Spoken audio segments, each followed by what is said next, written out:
안녕하세요. 경남 양산 증산초등학교 교사 김유진입니다.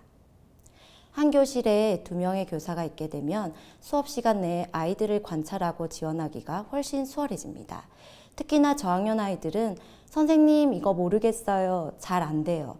도와주세요 라며 교사의 도움을 적극적으로 요청하는 경우가 많이 있습니다. 그래서 협력 수업으로 아이들의 이러한 특성을 고려한 맞춤형 지도가 가능하겠다는 생각이 들었습니다.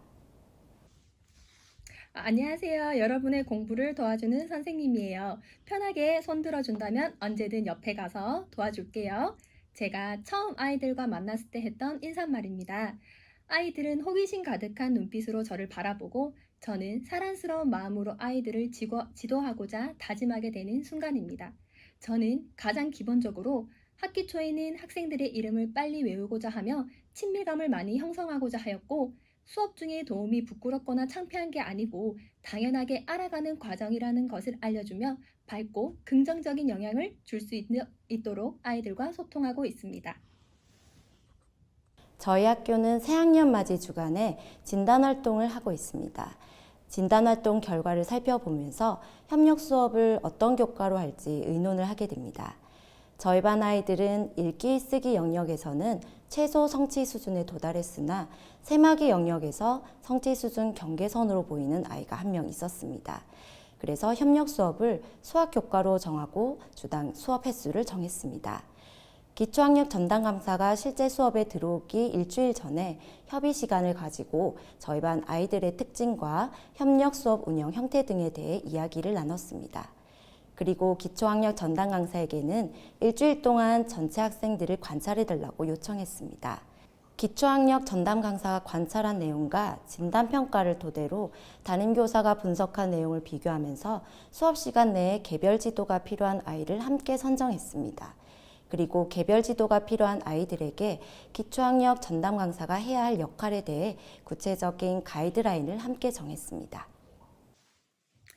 수업 시작 전에 기초학력 강사는 먼저 오늘의 수업은 어느 차시인지 파악을 하며 어떤 방식으로 수업이 진행되는지를, 또한 수업 중 진행되는 관련 놀이의 방법을 미리 익혀야 합니다. 원리 설명 후에 아이들이 스스로 수학 익히 문제를 해결할 때 발생할 수 있는 오류사항이나 어려움을 담임 선생님과 미리 상의하여 아이들이 쉽게 문제를 접근할 수 있도록 준비를 하고 있습니다. 수학 익힘책, 학습지 등 개별 과제 해결 시에는 담임과 기초학력 전담 강사가 아이들을 두 그룹으로 나누어 맡아 지도했습니다. 배움이 느린 학생에 대해서는 조금 더 관심을 가지고 관찰하나 누구에게나 필요하면 도움을 줄 수 있도록 하여 수학 시간에 대한 두려움을 없앨 수 있도록 했습니다. 2명의 선생님이 있어 아이들에게 개별 피드백을 할 수 있는 시간이 확보되기 때문에 문제 해결에 어려움을 느끼는 아이가 있을 경우 천천히 한 번 더 설명하고 5개념을 수정할 수 있도록 했습니다. 수와 연산 영역은 수학학습에서 가장 기본적이며 다른 영역을 학습하는 데 기초가 됩니다. 덧셈과 뺄셈, 곱셈, 구구 등이 포함된 단원의 시수를 추가 확보하여 수업 시간 내에 반복 학습이 이루어질 수 있도록 했습니다. 담임과 기초학력 전담 강사는 형성평가로 해당 단원 및 차시에 익혀야 할 연산 능력을 지속적으로 확인했습니다. 놀이 수학은 놀이에 앞서 규칙을 설명해야 합니다. 교실 앞에서 담임과 기초학력 전담 강사가 학생의 입장이 되어 역할극으로 놀이 방법을 알려줍니다.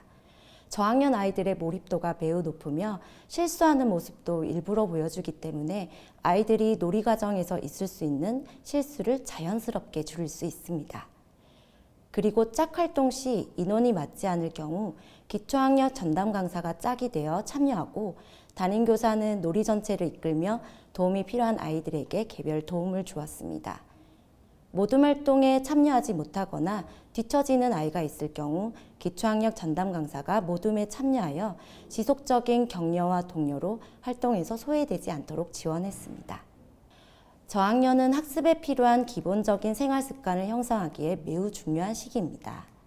바른 자세 앉기, 학습 후 책상 서랍 정리하기, 학습 결과물 정리하기 등의 학습에 필요한 습관 형성이 필요한 아이를 기초학력 전담 강사가 수업 시간 내에 전담하면서 차분하게 수업에 집중할 수 있도록 했습니다.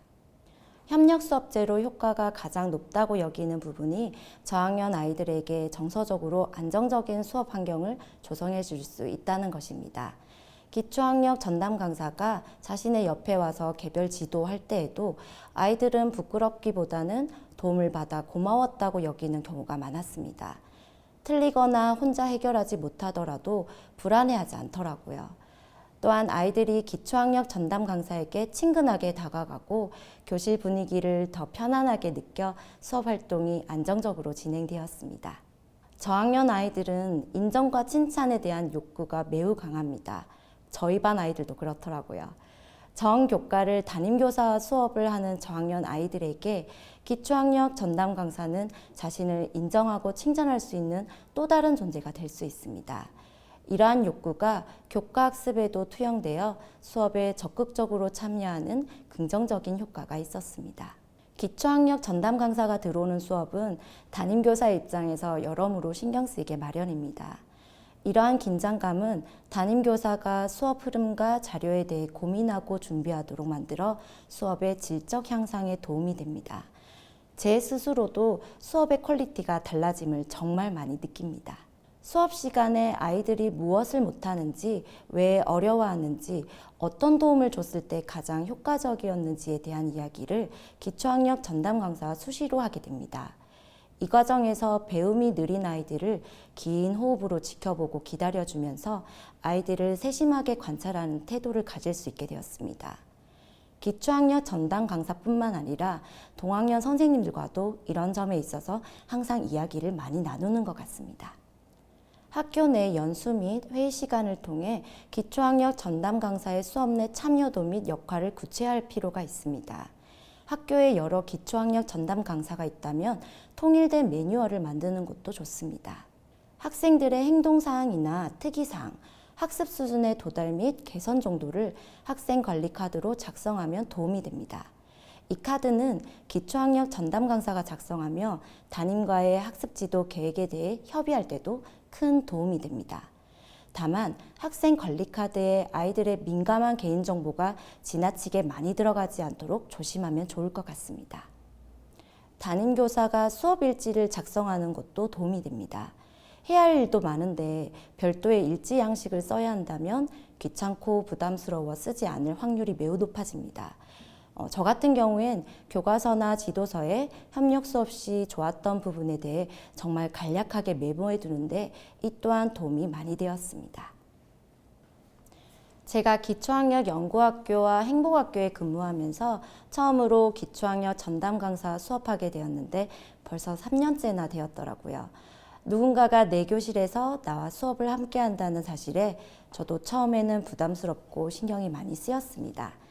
그런데 어느 순간 그런 부담감이 점점 줄어들고 어떻게 하면 기초학력 전담 강사와 협력하여 배움이 느린 아이들도 함께하는 수업을 진행할까 하고 고민하는 제 모습을 더 많이 보게 되었습니다.